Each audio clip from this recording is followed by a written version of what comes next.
Sorry that this podcast episode is coming out a day late, and I'm sorry that that has happened multiple times this year. As a lot of you know, Jason is the podcast editor for the most part. I just do it like today out of bare necessity because something goes wrong.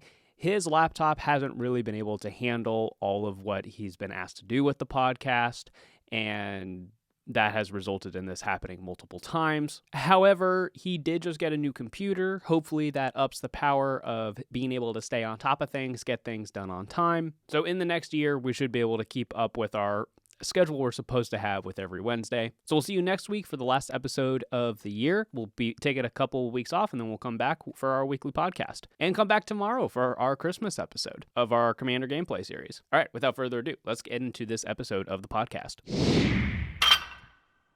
Hello, everybody. Welcome back to another episode of Geek and Speak, the Geek and Seek podcast. For today, I'm your host, Jason. Today, I have Morgan, as always. Morgan, how you doing, buddy? I'm good, man. It's the end of the year, shenanigans of holidays and baby on the way and all that good stuff with the family and friends. It's not very often that I get to ask you how you're doing. Yes, I know. It's usually my job, but due to today's topic, I didn't want to host. We also have Preston with us. Preston, how you doing, bud? Doing pretty good. I'm not nearly as busy as Morgan, so I'm just kind of enjoying the holiday season for the most part. So, That's nice. the reason that I am hosting today's episode is because by the time that you guys are seeing this, this upcoming Monday is Morgan's birthday. And so what we've done for everybody else on their birthdays or around their birthdays, we've recorded videos reviewing their decks. So that's what we're going to be doing today. We're going to be reviewing Morgan's decks. Going to talk about some of the decks that he's got now. Well, all of them. He's got 20 of them. And we're probably going to touch on some of the decks that he used to have. If you would like to support the show, please do all the YouTube stuff, like, subscribe, share this with everybody that you love, that you know and love, because, you know, if they don't like Magic now, hey, why don't they like Magic? You should get them to like Magic. Go check out the other reviews that we have of our decks, the ones that we did for Preston, myself, Steven. Are we going to do one We for will Tommy? do one for Tommy. We will do one for Tommy. When's It'll Tommy's come up birthday? It's in the spring. I don't remember when In that's this, okay, so we're going to have to get him on the show and do. Has Yes. Tommy been on the show before? Now that I think Tommy has about it? still never been on the podcast. What? That's crazy, dude. We I gotta sent get this him guy like a on for list. an I sent him episode. like a list. I was like, here's some topics we're doing in the near future. Do you want to do any of these? He's like, yeah, let me check my schedule. And I never heard from him. We gotta get this dude on an episode. Yeah. A couple quick news things. We got the Christmas episode coming up this Friday, so go check that out and check out any other episodes of Upkeep you might have missed. The week after this episode, next week, next podcast episode, it's our last episode for the year. Gonna be doing a little year wrap-up video for that. How do you guys think the year's gone so far? It's been mostly say- hot. It's been a year. I say so far, but we're right at the end of it. We're right. Yeah. I said it was. I think it's a pretty high up there year. It was.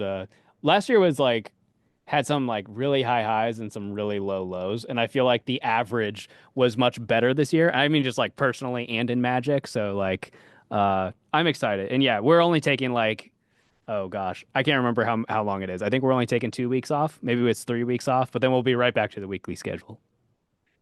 Oh man, what a year it's been. Lastly, we're right there at 3K subscribers. We would really appreciate it if you guys would help us reach that goal before the end of the year. We love you guys, and we appreciate that you support the show and are out there enjoying these videos and, you know, give us motivation and reason to do what we do. So thanks again so much for another year of great times and great content and fun Magic games. Love spending time with my friends. Heck yeah, man. Yeah, and statistically, I've seen the analytics. I know that at least half of the people who watch our videos are not subscribed. So what gives? Come on, man. Come on. Come on, Yeah. dude. You watch our videos, just hit that subscribe Yeah, button. It's free It's one to button. you. It's one button. We don't upload that much. We don't spam your box. Don't worry. Yeah, just once or twice a week. Our favorite comment of the week. What episode was this off of? Last week's episode. So this would be the part 4 of our commander tier list. So this comes from Miguel Villa, 4725. And he says, I've been enjoying these a lot. Keep up the great work, fellas. And you know what? that type of support we appreciate. Whether you like the channel or subscribe to it, or if you're a Patreon member, we appreciate all the support that we get. Love you guys. Yeah, thanks for the So comment. let's get into the meat of this topic. Morgan, how many decks do you have? You have 20? I have 20 functional commander decks currently. Yes.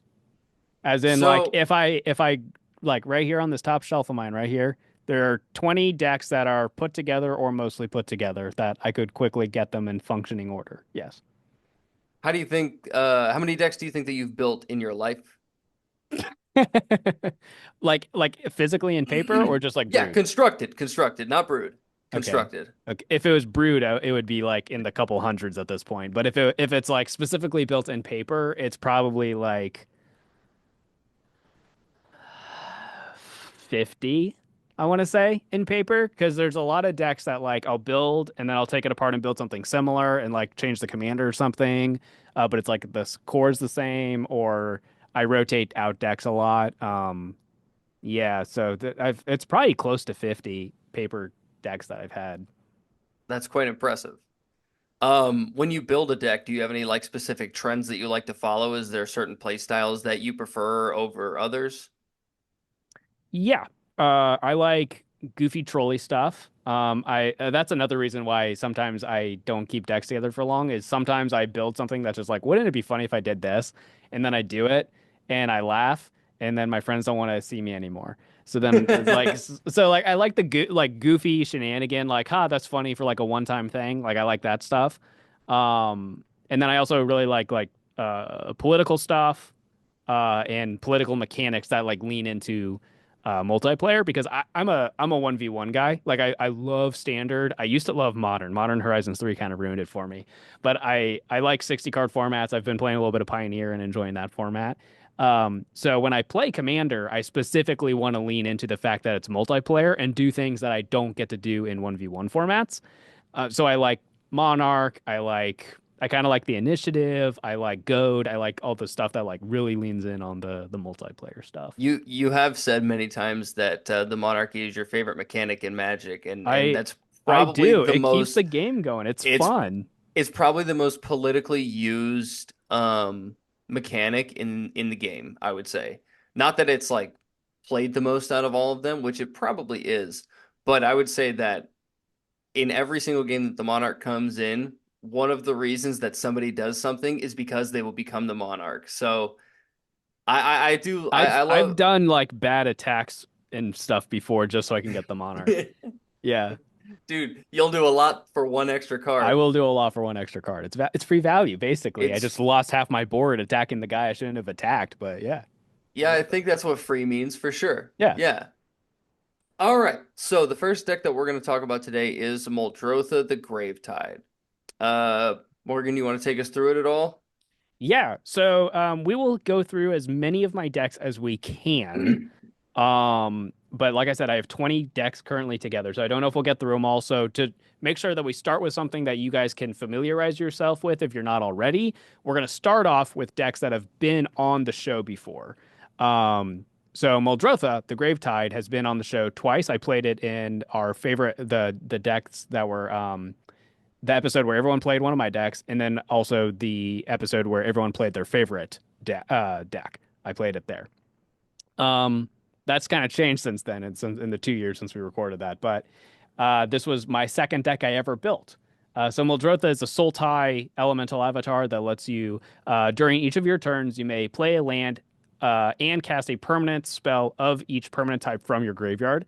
So it's basically self-mill, and then your just playing stuff for value out of your graveyard, and it's kind of spread across a bunch of different permanent types. And then you can get a little bit extra flexibility by playing things that are enchantment creatures or artifact creatures, so that you can say like, I want this to count as my creature or my artifacts, and that you can have a little bit of extra flexibility. So, and then that also means that there's a few delirium cards in there because it means that delirium's kind of easy to turn on. So it's just a graveyard value pile. But also part of it is just like it's been in my collection a long time. It was the, I believe, second commander deck I ever built, and it's still around. So that says a lot. And it's also like pretty strong. It's like it's really slow. Like it takes a lot of setup because the commander is 6 mana, and I'm not playing a lot of the conventional ramp that you would expect. Like I don't like most of the ramp is creature based or artifact based, so it's a little bit slower than the average green deck because I want to have the extra value with the permanent types. But once it gets going, it's really hard to stop. Even like a Bajuka Bog, I can play through the Bajuka Bog. I ain't scared. So it's pretty strong, but it's fun. Yeah, and Muldrotha is actually still a really popular commander to build. Which episode was Muldrotha on? Was it part 3 Oh, of our tier list? of our top 100? Oh gosh, I we talked about it. Yeah, I think it was part 4 that we talked about it. Was Pretty it part sure 4? it was either part 3 or part 4, but it was an A. We gave it an A. Yeah, we all like Muldrotha. Preston, how do you feel about Muldrotha? Yeah, of all of Morgan's older decks, I'm glad this one has stuck around and really survived the test of time. It's not too oppressive, it's fun to play against, it's strong, so he gets plenty of wins with it, but it's always fun to see it do its thing. As long as he's not oh god, what's the one card? The card you sacrifice Spore Frog. Oh When he yeah, gets that Spore Frog I combo can going, loop that's this a poor little annoying. frog. I can't That can be annoying, but besides that, I can't believe that you're more upset about Spore Frog than Emrakul the Promised End. Is that still in this deck? It is still in the deck, yeah. Yeah. well, Spore It's not Frog's that one it's mana. You it, can bring back Spore Frog all you want. Please never, ever, ever bring back Emrakul the look. Promised End. The Promise End was banned in Standard, and that needed to happen. But in Commander, assuming that all 4 players are still alive, I actually don't. I actually don't think it's that bad in Commander. I think it's like one of the more fair of the Titans. It's How a many big times have, beater, but how many times have you had your turn taking control of? a few times and nothing happened. I It's not every that time bad. I that's really don't think it's that bad. no, it's not. It's not Emrakul so much as it is just the mechanic of taking control of somebody's Sure. turn because that's just a super feel bad, dude. Um, but I agree. Even though that this has cards like that in it, I enjoy this deck every time that it comes up because I know that it's going to be a fun deck because it's going to be a challenging deck to try and overcome. Yeah, well, that's true. It is because it's a graveyard deck. It's fairly resilient. The one downside is like Muldrotha starts off at 6 mana, and if Muldrotha's not around, the deck kind of doesn't do much. So that's like that's how you stop it is you just keep killing Muldrotha. Yeah, I think that graveyard hate is a really important thing in any deck. So if people started playing more grave yard hate, Muldrotha wouldn't be as bad in every No, game. no. Next up we have Kozilek, the Great Distortion. Preston, I'm gonna let you go ahead and take this one. Oh, read it out. Okay. So yeah, Kozilek costs 8 and then 2 of the colorless mana specifically for a 12/12 Eldrazi. When you cast it, you're drawing cards back up to 7 if your hand's lower than 7, has Menace, and you can discard cards with mana value X to counter spells with mana value X. You've had this one for, God, how many years now? At least 2, maybe Well, 3? I was gonna say I'm pretty sure this is the third deck I ever built, so it's Yeah. also old. But it's been on the show twice as well. It's been on the Voltron episode, and it got curb stomped by Preston. So I brought it back for the season 1 Revenge Week, where everyone got to give a deck a second chance, and I curb stomped everyone. That's So it was that's why I wanted Preston to read it because he was a part of both those episodes. It's like, man, Preston, how did he it got to feel? see both sides of the Yeah. really lows and the really highs. Yeah. How did it feel having Kozilek just run away with it completely undeterred? I don't really feel too bad when that deck pulls that off because it's a lot of mana, it's colorless, so your options are pretty limited. If that deck can pull out one of those kind of wins every once in a while, I think it's usually fair enough. It does not happen as often as some of his other decks, I'll say that. Yeah, I You should know, clarify. This is a Voltron deck. I should have led with that. This is a Voltron deck. So about half of the deck is dedicated to ramp because Kozilek's, 10 mana. But then the other half of the deck is like equipment and stuff to like put Kozilek in like one shot kill, make him unblockable, stuff like that. So it's a Voltron deck where I'm just trying to commander damage people out. And I think Preston's right. Like it does. So the reason it popped off so hard is because it has an infinite combo with Forsaken Monument and Basalt Monolith, which are both just like decent cards in the deck by themselves, but together it makes infinite colorless mana. And there's a couple cards in the deck that are infinite mana sinks. So that's why I was able to why it occasionally pops off, but it doesn't have any tutors, so I just have to naturally draw them. Um, Which and in a that just 99, usually well, a doesn't 100 happen. card, yeah, in a 100 card format, it's a lot harder. That's a lot easier said than done. Do you Yeah, have Uh, Adventure Fair? I do have. I guess I do have Inventor's Fair, but that also requires like already having a bunch of the Yeah. artifacts out in order to do the tutor mode. But yeah, I think it's a pretty fair deck, especially because Voltron decks aren't very good, especially when you make them colorless.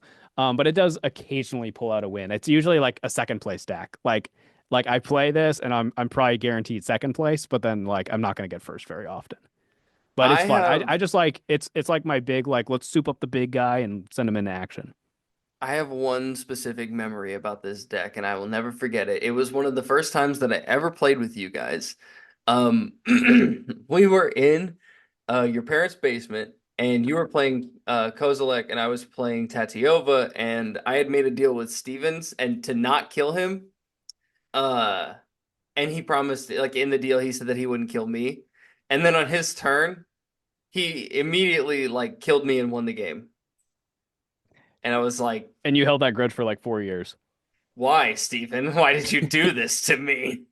I guess we should try moving through these commanders faster so we can hit more decks. But one real quick story is I originally just had like the original print of the card, right? But I got the Chris Ron Secret Lair when it came out because I love this Secret Lair art of it. And then when I went to MagicCon in 2023, I met Chris Ron and got him to sign it. And he was telling me that like one of the things when he does like these big profile pieces for characters for art is that he'll sculpt them out of clay first. So in his office, he I guess has like a big clay thing of Kozilek that he made where he was like trying to get the posing right for what he wanted to do for the art. So I just think that's like a cool little story. And I got signed by him. So yeah, That's sick. yeah. Talk about dedication to your art. Yeah. Love it. The next deck that we're going to talk about is Queza, Augur of Agonies. This is one, a white, a blue, and black, and it's a 3/4 Cephalid advisor, right? They eroded it to Technically, it's octopus. Octopus now. Yeah, Oh yeah, that's Cephalid's right. not a thing anymore. Because like I was reading That's it the and I was low in like, Magic this I year know is that they they eroded changed it. that, but it's all octopus. Whenever you draw a card, target opponent loses 1 life, and you gain 1 life. Um, what episodes was this deck in? It's been in we had an episode in season 2 where everyone played an uncommon commander. So I played it there and it was like it did pretty good. Like it was like it performed perfectly fine, but I still brought it back for Revenge Week for season 2 Revenge Week. And I accidentally killed myself. But it's just like a value deck. Like I'm just like I'm gonna do this to draw some cards. I'm gonna do this to draw some cards. And it's it's actually pretty good. I found that as I keep upgrading it over time, that it's basically just like a wheel deck, but I don't want to do like the normal wheel deck thing. Like what you normally do in wheels is you have multiple Queza effects where you're like when people are drawing, you're dealing damage and stuff, or you play Notion Thief so that you're drawing the cards instead of your opponents. And I find that's like it's really oppressive to do that. So one, I actually do think that Queza is one of my stronger decks. But also I've intentionally taken out a bunch of those cards that do that so that when I do play Queza, it's not as much of a feel bad for my opponents, but it is like just like fun value. I really like Esper and just drawing cards for fun, man. It's cool. Isn't wouldn't you is Esper your favorite like 3 color combination? It might be. It changes a lot. I think white is the Black has a lot of really cool cards just because I like the like greedy, ambitious stuff that it does. And then white's my favorite support color. Like I think across all my decks, white might be what I play the most. So maybe. Preston, any thoughts on Queza?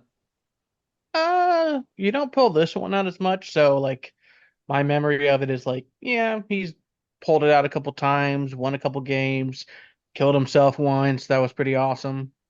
But, you know, this is definitely not one of your decks that draws my attention, like when I think about the ones you have. Yeah, I don't think that you play this a whole lot. It's been a while, actually. When we just have our casual games and we're not recording.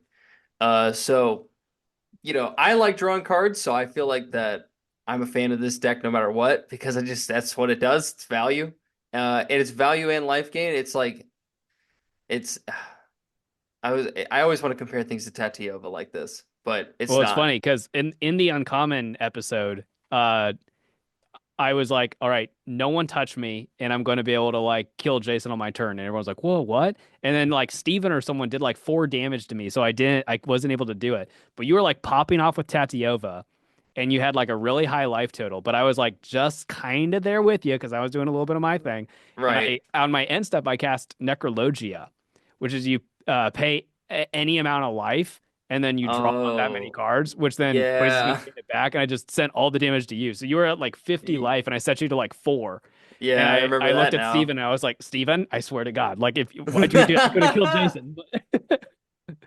But yeah, it was good. The one time Steven actually helped me out. That was fun. The next deck that we're going to talk about is Kenrith, the Returned King. Morgan, why don't you go over Kenrith with us? Yeah, so Kenrith is a kind of word vomit. I got this one signed at MagicCon this year. This is Kenrith, the Return King. So for 4 and a white, it's a 5/5 human noble with 5 activated abilities, one of each color, that incrementally go up in how much total mana you're spending. But the red one is all creatures gain trample and haste on a turn. The green one is put a +1/+1 counter on target creature. The white one is gain target player gains 5 life. Blue one is target player draws a card, and the black one is reanimate a creature from someone's graveyard to put it back on their battlefield. So this is a group hug deck and a politics deck. So I'm drawing everyone extra cards. I'm giving everyone extra mana. This is also like it's my deck that I like kind of go to when I'm playing against like when I just want like I'm like, man, I just kind of want a crazy game. I'm gonna play this because I'm enabling other people. And then it's also my go-to deck when I play against people I don't play with normally. Because then now it's like I get to see more of your deck. I get to see more of how you build decks. So, as this is like the definition of like a second place deck is like I enable everyone so no one wants to kill me, but then like I get to the end and it's like, well, how do I win? But there are like cards in the deck that like reduce the cost of Kenrith's effects. So the way that the deck actually wins is I get down to a 1v1 and then I hopefully stick Kenrith in one of the cost reducers, and then I can just use the effects on my own stuff to incrementally get a little bit more advantage than my opponents. So that's how it can win, and it does happen sometimes, but for the most part, it's just group hug shenanigans. I'm giving everyone extra cards and mana, and I can use Kenrith to make deals with people. So I'm like, oh, so and so's the threat. I'm going to give your creatures haste so you can hit them, or I'm going to draw you some cards because you're falling behind. I'm going to gain you some life because you're about to die because you're getting unjustly teamed up on. So like I can use them for politics stuff. And this is like my one deck that I like kind of bling out. It's not like perfectly blinged out, but it's like the one deck that like as I do upgrades and stuff, I will buy the foil or I will buy the special version or whatever. Hmm. See, this is the deck, Preston, that I think of whenever I think of Spore Frog. I Um, can loop Spore Frog in this one too. it's pretty much every single time that I've played against Kenrith when you've pulled it out that Spore Frog has made an appearance. I honestly don't mind playing against this deck. Spore Frog is the only really annoying thing, but it is a fun political deck to have at the table that can enable you, or at least help you go after your opponents. And it's just kind of a fun time. Preston, you got anything to say about Kenrith? I feel mostly the same. I wanted to point out, I think this is a great, if you get stuck playing a 5-player game, this is a good one to pull out. Like make the game go a little faster because you're helping everyone do stuff quicker. So that's always a fun part. And yeah, like you, Spore Frog's always annoying and you're a bad person, but besides that, it's a fun deck. It's so that we can keep playing Magic, We're all having so much fun, So why do people want to die? I should also say that this has been on the show, I think only once, and it was when we did the 5-color episode where everyone played a hmm 5-color deck. I'm pretty sure that's the only time it's been on the show, which is too bad because this deck freaking rules. Um, there's almost nothing better at a Magic table than hearing an opponent ask, "All right, who wants to draw a card?" Yeah. Like me, I want to draw a card. Help me out. Yeah. So the next one we're going to talk about is Crick, son of Yawgmoth. Preston, why don't you take Crick? Yeah, Crick is 4 and 3 Phyrexian black mana, which means you can pay a black or 2 life per each of those. It's a 2/2 with lifelink. For each black and a cost, you can pay 2 life rather than pay that mana. So you turn all of your black spells into Phyrexian mana. And then whenever you cast a black spell, you put a +1/+1 counter on Crick, son of Yawgmoth. Uh, you don't pull this one out as much, so I can't really think about what all the deck has going on off the top of my head. I Maybe I'm know just that it thinking was this. Maybe I'm just thinking this because it's one of the decks I brought to MagicCon Vegas. I think I only brought 4 decks with me this year, 4 or 5. So maybe I just feel like it because I played it a lot. But I feel like I played this deck a ton this year. But it's a mono that's the black life life swap deck, swap. right? Yeah, Yeah. it's life swap. So I am getting my life total low on purpose, and then finding a way to not die. So I have like Platinum Angel and stuff in the deck so that I don't die if I go below 0. Use like really going all in on black, saying that life is a resource, and then I can use cards like Profane Tutelage, I think is one of them, or Transformation, I think is what it's called. Or there's Repay in Kind, which says like everyone's life total becomes the lowest player's life. So if I can get myself down to 0 or below, and then I play that, everyone else just dies and I win. I got to do that once. That was pretty fun. It's kind of weird because it's a deck that its payoffs are like these really overcosted jankety effects that aren't actually that good because it's life swap. But in order to get there, I have to play all these degenerate cards. Like it plays a bunch of tutors, like the good ones, like Demonic Tutor, Vampiric Tutor. It's playing a bunch of the fast mana, like Ancient Tomb and Mana Vault. And then the commander itself is also just kind of busted. So like I'm doing this really jank thing, but I have to play all these busted cards to do the jank thing. So it's kind of in this awkward power level of like it's probably pretty strong, but it never feels that strong until it's too late. So I don't know. But I have played this on the show once. I played it on the least played colored episode where everyone.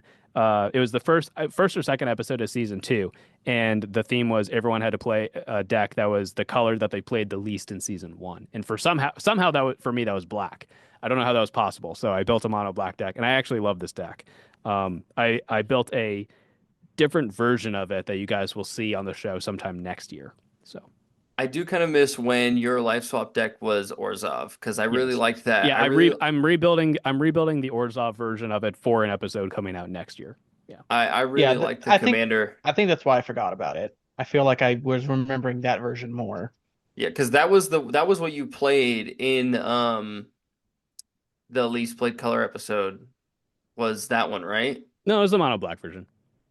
Oh. Yeah, When did you play that on the show? I The the Orzhov Orzhov one? version, no, next year, Oh. next year I'm it'll be there, I'm but I'm thinking it of has not been on the show. But I just played it a lot. I feel like I'm I think I played it a lot. I'm thinking of one of those games where, just our casual games. Mhm.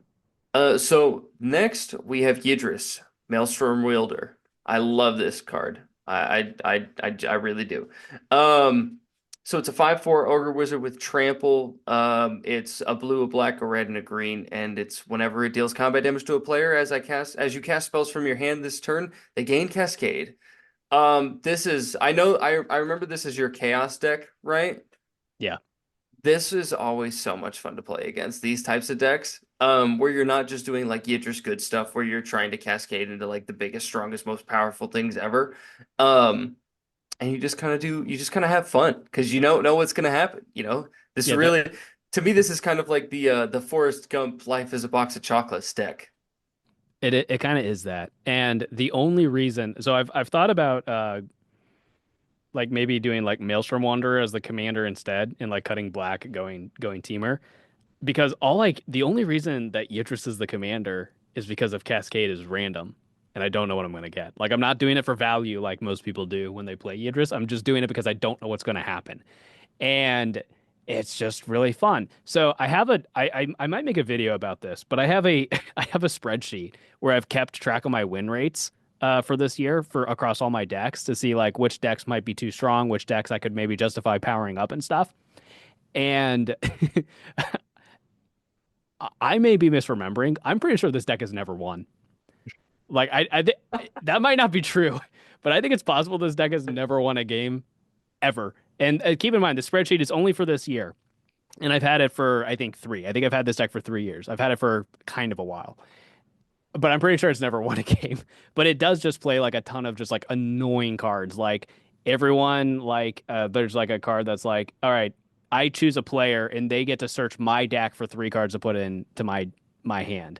There's cards that are like, when you cast this, someone else gains control of it. There's stuff that's um, like I get to like sculpt someone's hand. Like there's just like really weird. Oh, there's the artifact. I think it's called Time Sifter that like everyone like flips the top card of their library or something at the beginning of every turn, and that's how you decide the turn order. So like turn order just becomes obsolete.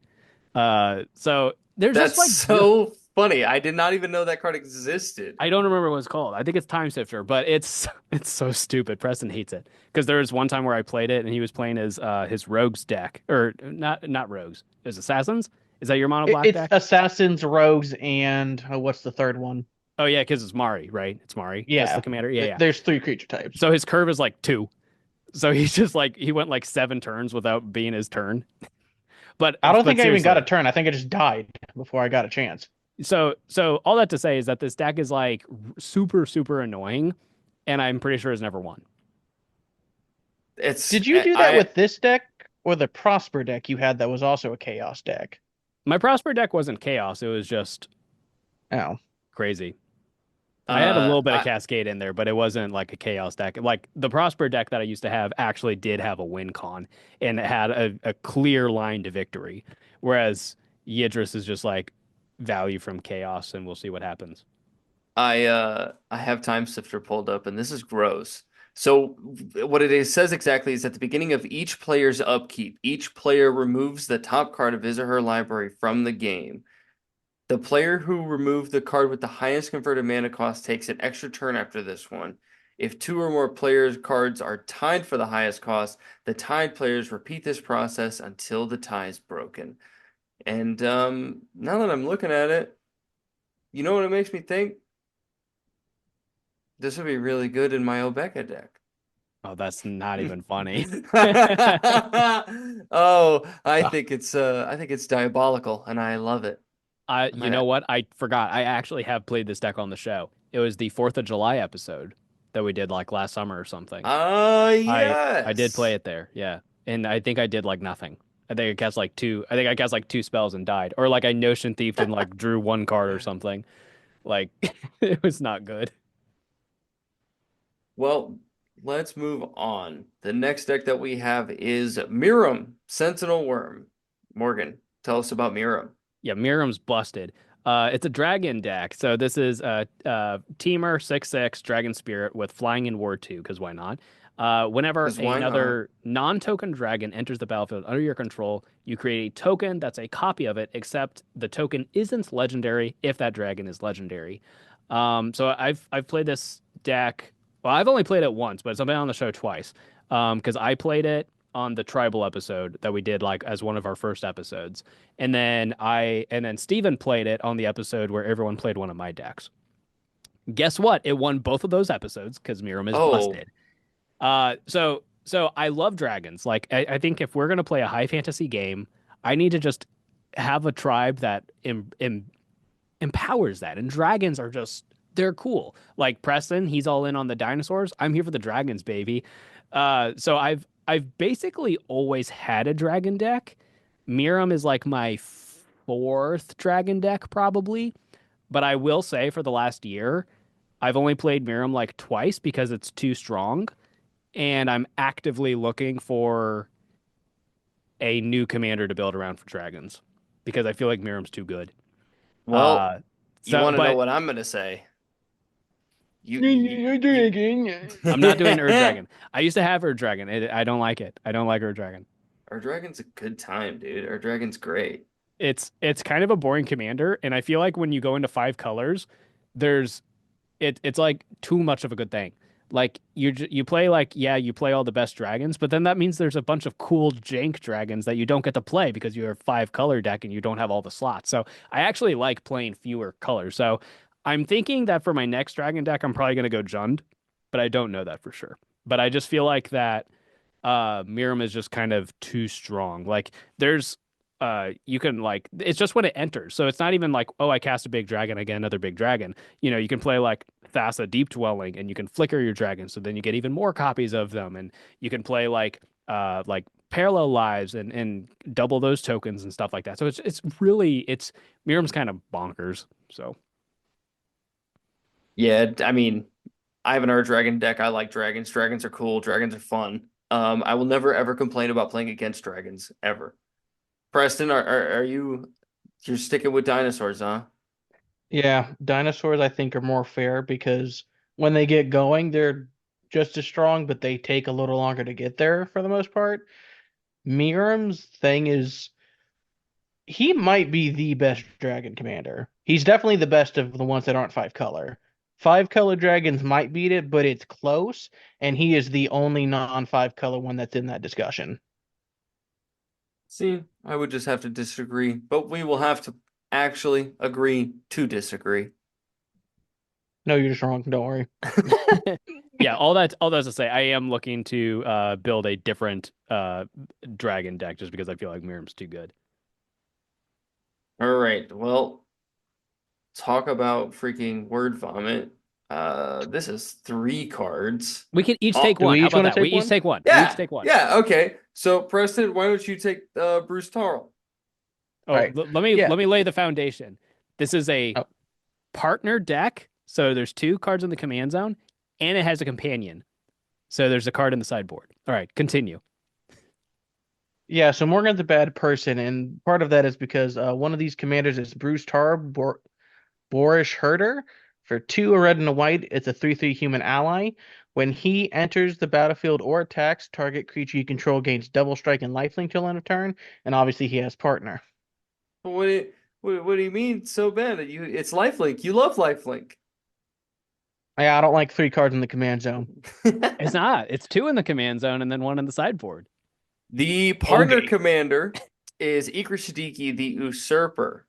It is a 3/7 Naga wizard with menace, and it says whenever a creature you control deals combat damage to a player, you gain life equal to that creature's toughness. So this pairs really well with Bruce Tarl because they get double strike and life link, so they're going to hit twice. So Ikra Shidiqi's going to trigger twice, so you're going to gain that life twice.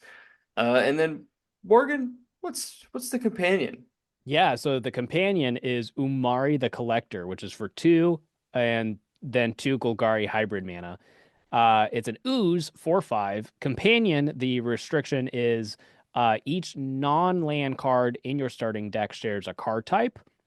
And then when it enters, you choose a card type, and then spells you cast of the chosen type cost 1 less to cast. So the gimmick of this deck is it's 4-color good stuff creatures. Every non-land card in this deck is a creature. And I'm gonna be honest, this deck is pretty good. It's not like my strongest deck or anything, but I've never had a bad game with it. And part of that's because I justified it like spending the money on like a really good mana base for it, so it's pretty consistent. But there's ways around it. So there's a lot of creatures that draw you cards. There's creatures that ramp you, like mana dorks, ones that enter, go find a land. Like Karametra, the Selesnya god is like one of the best cards in the deck. And then like you can still get around it, even more stuff that you would worry about in deck building, like board wipes and removal and stuff, because there's creatures that enter the battlefield, blow stuff up, or there's creatures that have With adventures. adventures. Like there's a handful of cards with adventures, so you can actually like get around this pretty easily. I played this on the companion episode of our show. I think I won with it. I don't remember.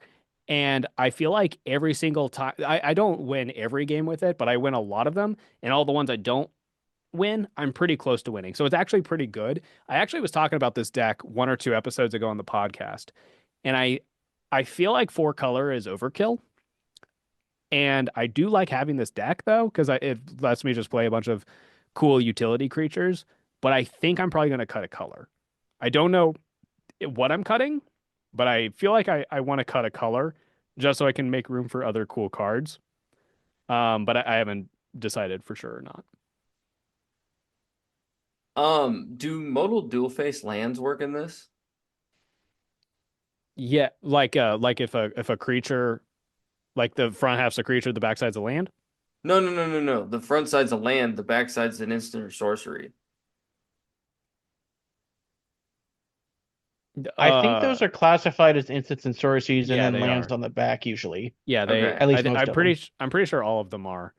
I didn't know There's if a I didn't know if that counted as a land, so you could include it because it no, wouldn't fit the non-land category. no, no. All of my like cheaty stuff is all creature oriented. I think I do have a We couple also have the NDFCs in channel the deck. lands, Yeah, so and I do those kind have of work like that. yeah, I do have some channel lands. I have some lands that have cycling if I just need to like because the curve on the deck is like I have a bunch of big stompy creatures in there too, so the curve's pretty high. So I have a lot of lands. So I do have a lot of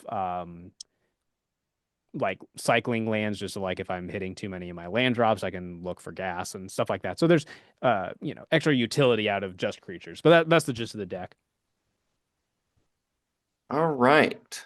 So, I'll just read both these. This is another partner deck. You really like partner decks, or are these the only two that you've built? These are the only two I have right now. Okay. I've had a couple others, but these are the only two I have right now. So the first is Ludevic Necro Alchemist. One a red and a blue for a human wizard 1/4. It says at the beginning of each player's end step, that player may draw a card if a player other than you lost life this turn. So you're incentivizing your opponents to attack. And then you have Kraum, Ludevic's Opus paired with it. 3, a blue and a red, and it's a 4/4 zombie horror with flying and haste. It says whenever an opponent casts their second spell each turn, draw a card. So this deck, you want your opponents to be doing stuff, because it just provides you with a lot of value and kind of incentivizes other people to do stuff. Is this kind of group huggy, or what would you say is this deck wants to do? I think there's probably a couple cards in this deck that could fall in the group hug category, but that's definitely not the point of the deck. It's like a control deck, quote unquote, but it's a control deck that's combat oriented. So this used to be it used to be a Grixis deck. And the Grixis version on the partner episode of our gameplay show, I lent it to Tommy, and that's what he played on the episode. So that was originally Ludevic with Sengir, I want to say. But I decided just to cut black from the deck and just make it full Izzet. But now we got Ludevic and Kraum, which is a lore win. And Jason does like his flavor. That flavor, man. But it's just like it's got a lot of like propaganda effects, so like incentivizing people to not attack me. It has like the curse of opulence kind of cards where like, hey, if you attack that person, you get something. Or it has goad, it has the monarch, stuff like that. So it does have a lot of the stuff that I talked about in at the beginning of the episode where I was like, this is the kind of stuff I like, and it's this. It's stuff that really leans into the weirdness of multiplayer formats. And this is this is actually one of my favorite decks. I'm gonna be honest, like I freaking love this deck. When I first built it, I was like, yeah, I mean, it's just like something new to try. We'll see what happens. But like I've played this deck maybe more than any other deck this year, and I'm not tired of it. I love it. I wanted to ask, like, because this has a lot of the aspects of deck building and play styles that you enjoy, is this the most Morgan deck that you have? I don't know what that means, but I think it would probably be in the running. I mean, it's got a lot of it's kind of weird. Like it's a control deck, but it doesn't have like, when people think control, they think like counter spells and board wipes and stuff like that. And there's like I think two board wipes in the deck. I think there's like three counter spells in the deck. So it's not a control deck in the conventional sense. It's a control deck in a very different way, which is kind of quirky and gimmicky. Um, but it has a lot of the multiplayer stuff like the Monarch and incentivizing you to attack other people, goading, and I love all of those things.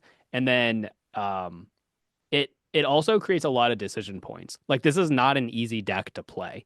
And I like that. I like the challenge. It's like there's a lot of like the curve is a little clunky. Mostly just because is not the best color combination for ramp. So the curve is kind of clunky in the deck. And so it creates a lot of these decision points. Do I play out my rocks? Do I hold up interaction? Do I draw some cards here? Do I play a creature here? Like there's all of these like little like do we need a board wipe soon or do I just cast my big goad spell? Like there's all these like little things I have to think about when I'm playing the deck. So it's really hard to play, but that makes it more fun to play. See, and that's one thing I want to commend you on is like building a deck that is not easy for just anybody to pilot, but it's something that you will pilot very well because you like the way that you've built the deck as far as like the different cards in it, what they do, how you want to play them, like when to play certain things. The fact that your strategy is going to be the most optimal way to play this, I really appreciate that in deck building. Preston, you got anything to say about Ludevic and Kraum? I think it's a pretty neat little combo there, for the lore reasons. It's a very good multiplayer deck, so I appreciate that. So, yeah, this is one of your better decks, I'd say, just for like playing against it. Heck Yeah, yeah. I enjoy playing that against this deck. This next deck, however, you guys will get to see Morgan pilot on Friday when our Christmas episode comes out. This is Cromat. Um, Morgan, take us through Cromat. Cromat is a Wooburg 5/5 illusion. Doesn't say that on the card, but that's the It is arrive an text. illusion. Yes. And it has five activated abilities. For white and a black, you can destroy target creature blocking or blocked by Cromat. For blue and a red, it gains flying until end of turn. For black and a green, you can regenerate it. For red and a white, it gets +1/+1 until end of turn. And for green and a white, you can put it on top of the library. So, It's uh, green and a blue. oh yes, excuse me. So this is the card that Jason. So for the Christmas episode this year, I don't want to spoil too much because I want you guys to watch the video on Friday. But we did a Secret Santa exchange, but the only part of the Secret Santa that we did was the commander, and then everyone had to build their own 99 for that commander. And Jason gave me this, and he gave me this beautiful old school foil. Old school foils just smack. They are so freaking sexy. And I'm gonna be honest, I built like I brewed like three versions of this deck because I could not figure out what the hell to do with it. And like I think the thing I almost did, like the next best thing was I do like some kind of Voltron because it's a decent body. It's a 5 mana 5/5, but then it has all these activated abilities. So then if I that like that is those are slots that I don't have to commit to auras or equipments, and that means I can play weird auras and equipments for Voltron. And so that's what I almost did, but what I ended up doing is this is just a 5 color good stuff pile with the restriction of I have to play cards that I already own. So it forces me to like, oh, there's a lot of cards that's like, I like this card. It's cool. It's pretty good, but it's like the 101st card, right? It like just barely doesn't make the cut. And so it's just like a good stuff pile of those kind of cards. And then also what's really cool about that is not only do I get to play like these like B, C tier cards that are like either used to be staples or they're not that good or they're like pre-con power level cards, but I also have like a bunch of secret layer cards that I don't have in decks right now.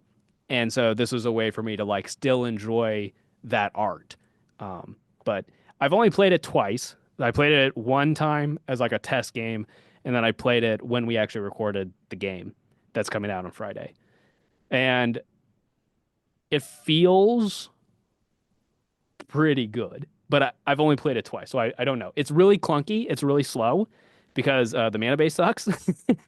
But I actually think it's pretty fun, and I like the restriction I put on it too. It lets me play cards I wouldn't normally get to play. So just quick thing. After the episode that comes out this Friday, do you think that you're gonna keep this together or change it at all, or are you gonna play it at all? I am going to keep it together. I don't know how often it's going to get played, but I really like the restriction of like five color good stuff, but only cards that aren't currently being used. I like that restriction, and and what's fun about that is it can change like pretty Hmm. easily. Like if I make, changes to one of my other decks and then it's like, well, it's too bad this card doesn't have a home anymore. Well, maybe it can go in Cromat. Or like, oh, I need this card. Oh, I have it in my Cromat deck. So I take it out of my Cromat deck and then I have some other card that I can put in the Cromat deck. So I like that little bit of it can evolve over time as my 101st cards changes over time. Preston, do you hope to see Cromat more, even in our just our casual games? Yeah, I mean, I haven't gotten to seen it enough to see how much I really feel about it, but I'm excited to see what Morgan does with it as time goes on. Maybe break the rule a little bit to fix the mana base just so that works a little better, but playing a I deck that's all your already 101st cards. I already have decided to do that. So Okay, that's fine. I I think that's a good idea and a good compromise. But the I 101st card thing, I can appreciate because I feel that way a lot. So the mana base that you guys are going to see on the episode is I was playing all of the dual lands that enter tapped and you gain a life because I used to play those all the time, but as I've just like grown, I'm like they're not that good. Like I'm just not going to play them. But in this deck, I was like, oh well, it's like a homage to the old times. And that sucks. It freaking sucks. If you don't have the Amulet of Vigor, which is in the deck, if you don't have that, the mana base is trash. So I decided I used to have a gate package in a deck, and that deck's not together anymore. So I'm gonna upgrade the mana base so it has the gate package. So at least it technically is a little bit better because you could technically do the Mazes End thing or whatever. But like I kind of like that it's like a suboptimal mana base anyway. So like I don't want to go crazy on upgrading the mana base, but I'm at least gonna do that. You That's ever gonna cool. do something wild like put an infinite mana combo into it? So that way you can sink No, that into. Nope. Okay. no, no. Okay. Now that defeats the purpose of the 101st deck building strategy. So as we're nearing the end of the topic, let's I have 1, 2, 3, 4, 5, 6, 7, 8, 9, 10 other decks. So we only hit the first half. Let's just each person pick one that you want to talk about, and we'll just talk about those. Can I pick Jason's actually? I know which one Jason needs to talk about. Which one does Jason need to talk about? It's Sure. I not, know. he knows. I You I'll do it. I'll do it. All right, read this one for us, Jason. All right. So next up, I'm gonna talk about this very reluctantly. But next up, we have Atemsis, all seeing. It's a 3 and 3 blue for a 4/5 Sphinx with flying. Has an ability that says pay 2 and a blue and tap it to draw 2 cards, then discard 2 cards. That's not that bad. And then it says whenever Atemsis all seeing deals damage to an opponent, you may reveal your hand. If cards with at least 6 different converted mana costs are revealed this way, that player loses the game. Um, Not to spoil anything if you haven't seen it, but in the Christmas episode last year, Morgan killed me with this. And it was out of nowhere. I had done nothing wrong, and it was just totally. It felt undeserved, and I was like, I was upset. I was hurting. That did not feel good. I would change Um, nothing.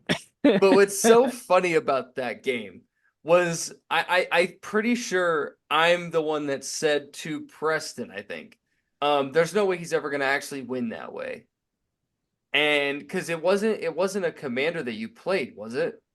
It No, it Oh, was was in the okay. 99. yeah, it Yeah, was in the so 99 and you drew it and you played it and we were all like, "Oh man, that could kill somebody." And then I'm pretty certain that I was the one that said, there's no way he's gonna kill anybody with that. Go watch that episode and tell me if I'm right. Um, and then I died from it. It was horrible. I did not enjoy it. And then I think in a casual game I died from this Yeah. exact same thing. Yeah, it was literally the next time I played the deck, I killed you again with it. Yeah. And So and here's that's the the thing. only 2 times you've done that, right? Yes. Gotten his Well, I thing don't play triggered this deck against very Jason. often. Yeah. Yeah, because But he just kills me with it. yeah. So here's what's funny is what's really funny about it in the Christmas episode, and you guys should just go watch it, even though we're talking so much about it, because it's so much funnier seeing it than it's like we're here explaining the joke. Just go listen to the joke. But like the deck specifically in the Christmas episode was a Tomorrow deck that Preston had built me for the Christmas episode, and Atemsis was just in the 99. And I'm pretty sure it was just here for card advantage with like, oh, maybe like 5% of the time you might kill someone with this. And I just like I just went to do my turn. I top decked like a land, and I looked at my hand and I was like, "Oh my God, I can do it." I I didn't know this was possible. Because like I remember like this was like a card that like people like would go on about like this is impossible. Like it never worked in 60 card. People it was not a very popular commander. So it's like it's not easy to do. But it just like accidentally happened with it not being the commander. And when I killed Jason, I wanted to live that high for the rest of my life. Like that was like one of my greatest moments as a Magic player. And so I rebuilt the deck with the Atemsis as the commander. And turns out when you actually build around the mechanic, it gets even better. So like I actually really like this deck. But the problem is because you want to hold so many cards in your hand, you end up not actually doing much in the game. Like you know, every now and then you'll have to like respond to something like you use a counter spell or a removal piece, or you know, like maybe you just want to draw some cards, start filtering, stuff like that. But for the most part, it's like a do nothing deck until it's time to start killing people, because it's a 6 mana commander in mono blue. You don't want to run it out and it dies. So it's I rarely play it, because usually when I get together with my homies to play Magic, I want to do something crazy. And a Teamsys is like my end of the night. I will reluctantly play one more game. This is the deck I'll play then, because it's really simple and it's kind of do nothing, but it's kind of funny. If Jason's riding the high too much, you pull this out. He's Yeah, like, yeah. win too much recently. He's getting all cocky. Hit him with the bird. But see, that's just, you know, when you play that deck, I'll be like, oh, okay, so I'm killing you first. Because, you know, for some reason, that thing always kills me. And it's only I been killed twice, Steven with but... it once. I killed Steven with it once. Oh, Okay. yeah. Okay. Well, now I don't feel as bad. Preston leads through one more. Okay. The one I wanted to bring up is Yargle and Multani. 3, 2 black and a green for an 18/6. And basically this is just a deck. That was perfect. This is just a deck that takes advantage of the fact that that's such a disgustingly insane stat line with no abilities. So like you're sacrificing him to his effects to like draw cards with greater good. Maybe dealing with some damage since he's close to commander damage anyways. You can pump him up a little bit. And I really like this deck because when this first came out, if you had not built a deck around it, I was going to. This card is awesome. I mean, an 18/6 for 6 mana, that seems fair to me. Yeah, so you play all the cards that are like, you know, like greater good effects, like sacrifice a creature, draw cards equal to its power. And you know, 6 mana, draw 18. Hey, that's pretty good. So it's a lot of Then you have those to kind of discard things. 3. Yeah. But like you don't care. So you're playing a bunch of those kind of cards, and then there's like a lot of like the not dead after all kind of effects where it's like, oh, it's gonna die, but then it's like, oh, but it's back, and then so you can like do it again. And it's actually like I've only played it like maybe 5 or 6 times. It's a blast. Like this deck made me re-fall in love with green. Like I've kind of like fallen out of love with green, but this deck freaking rules. And even though it's like pretty strong, it's a deck that people don't mind playing against. Like when I'm popping off and like the end is imminent and it's like you guys have to top deck a board wipe or kill me or I win on my turn, like we get to that position and people know that they're gonna die and they're just like nice. Like people are just it's a respect thing. Like it's just totally a respect thing. It's so freaking cool. I love this deck. But you do have to read out the flavor text every single time or it doesn't count. Yes. That is required. It's like this is the type of deck where you're sitting at a table and you see some like if you're at the table with them and they're playing this deck and they start going off and you're about to win. This is like if you're at a local game store, you might call somebody over like, dude, this guy's gonna win with Yargle and Multani. This is crazy. And it's not even like you said, it's not a deck that's like not fun to play against. It's just cool. Um, Also it's a frog spirit, and I'm pretty sure I almost put this in Glarb because Because it's it's a a frog. frog. Yeah. But then I was like, nah, I can't do that. All Yeah, I right. feel like you have to have so real quick, I want to just like let you know what my other decks are, so we don't have to do a follow-up episode. But we won't go into what like we won't go into like discussions about these. But my other decks are Jalriel, Voice of Zhalfir, which is a Simic, turn your creatures into lands, punch people with your lands. Ruhan of the Fomori, which is a Jeskai Vehicles deck. That's what I played on the Patreon episode that is still not done yet because I'm a bad person. I have the Prismatic Bridge, which is a 5-color energy deck. It's just getting value off of energy cards. It's not very good, but it's fun. I've been playing since around that era, so I wanted to play some of those cards. Hizazon, Shaper of Sand. This is my favorite, everyone's favorite. This is a land destruction deck. It's super fair. Nothing bad ever happens. Cedrus, the Trader King, which is just a Reanimator Grixis deck. Nylea Keen-Eyed. This is my second newest deck. I've only played it like 5 or 6 times. It's Mono Green Storm. It's pretty weird. It's kind of hard to play. I don't know if I'm going to keep it together. And then finally, Valgavoth, Harrower of Souls. This is an upgraded precon deck. I finally finished upgrading it, and I haven't played with it yet, so I have no opinion. Yeah. But as we go into ending this episode, we should also hit up. I've had a lot of decks over the years. Maybe talk about a couple of the decks that aren't here anymore. So I want to say Valgavoth is the one that I personally am the most excited to see. Um, I'll just start because mine's probably the most underwhelming of the three. But Shelob, it's spiders. I love spiders. I almost built a spider deck. I ended up like trying to kind of build a spider slash Hydra deck many years ago, and it was going to be a Spydra deck. I had it named and everything, and I was so excited. But then Zaxara came out, and I just built Zaxara instead. So I've kind of always wanted to build a spider deck because I just think that it'd be cool, and I just would have a lot of fun being like, oh, it's a spider, because people are afraid of spiders, and I'm just like I like to be annoying at the table. Um, but that's one that I wish that you still had put together. Preston, which one did you want? Would you like Morgan to have had? Uh, do not put those words in my mouth. I wanted to bring this one up to show how bad of a person Morgan is. It was his What? No. old Rocco Cabaret Caterer deck. He's an elf druid. It's a Naya deck with X in the mana cost, and whatever you pay for X, you get to go find a creature of that mana value and put it out. And the entire point of the deck was to get out Gilt Leaf Archdruid, who's a 5-cost elf druid. Whenever you play a druid spell, you draw cards, so there was a druid sub-theme. And it also has you tap 7 untapped druids you control and gain control of all lands target player controls. And it was miserable. There was never a fun game against it. If he did what he wanted to do, you couldn't do anything. And if he didn't do anything, he couldn't do anything because the deck did not function unless he was doing that specific thing. And it sucked.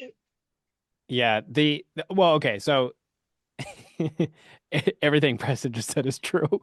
Um, so it's but in some ways it's worse than that because so okay, the deck can technically win if you answer the Archdruid because it did have a couple overrun effects. So if I just had like a decent board of like my 1/1 and 1/2 druids, like if I just had a decent board and I cast one of the overruns, I might be able to just kill 1 or 2 people. So there was like a little bit of a backup plan there, but it was even worse than just the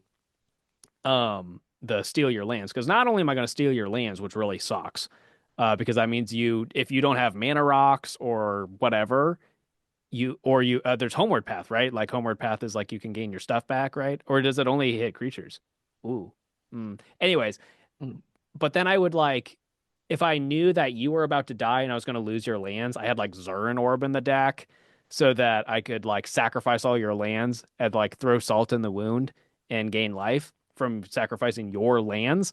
And then I also had Kamal in the deck so I could turn your lands into creatures after I stole them and then kill you with your own lands. So it was a pretty brutal deck. I think I played 3 games with it, won all 3, took it apart. Here's what I will say. I pulled up Homeward Path. So Homeward Path is for just creatures, but it's each player gains control of all creatures they own. So, I mean, if you turn their lands into creatures, Then it works. then they can get their stuff back. No, because I'll sack him with the orb. Ah, Yeah, yeah, dang yeah. it. You got it. Morgan is a bad person. You're right, Preston. Yeah, so I took that deck apart after only 3 games. But to your point about Shelob, I did have like 10 spiders in the deck or something, but it was mostly like I am the spider kind of deck. So I would play a bunch of fight spells. Like I would get Shelob out and then play fight spells and get like value off of other people's creatures. And it was cool in concept, but in practice, it was so slow. Like in like, what if you play against a control deck and they just don't have a lot of creatures? What are you supposed to do against that person? Or like some people are like, okay, yeah, they have creatures, but like it's such a synergy based that thing, or a typal deck, and it's like, okay, well I could fight their creatures and get the food tokens of it, but then it just doesn't do anything. So like, yeah, if I were to say anything, don't do that. Just build a real spider deck because my version was I liked the concept of that Shelob deck, but in practice it sucked. And then the one deck I want to talk about that is no longer together is Osgir the Reconstructor. It's a Boros artifact deck, but it's a graveyard deck, and I love graveyard decks, and I like artifact decks. And the idea is you would just sacrifice artifacts, bring them back with Osgir. You have 2 of them, you get extra value. It was just a good time, and it was just really cool. I retired it just because I had had it for so long, and I wanted to experiment with similar commanders. So I took that shell and built Imskir from Modern Horizons 3, and then felt like, I don't really like this being Rakdos. So then I took it apart and rebuilt it as Duretti, which is the mono red planeswalker that cares about artifacts that could be your commander. And I just took that apart because I feel like it wasn't doing it for me. So I'm not going to make any promises, but I might rebuild Osgir because I kind of miss it. It was just really, really cool. It was a graveyard deck and an artifact deck, both things I love. If you want to see it in action, you can see it on the artifact episode of our gameplay series.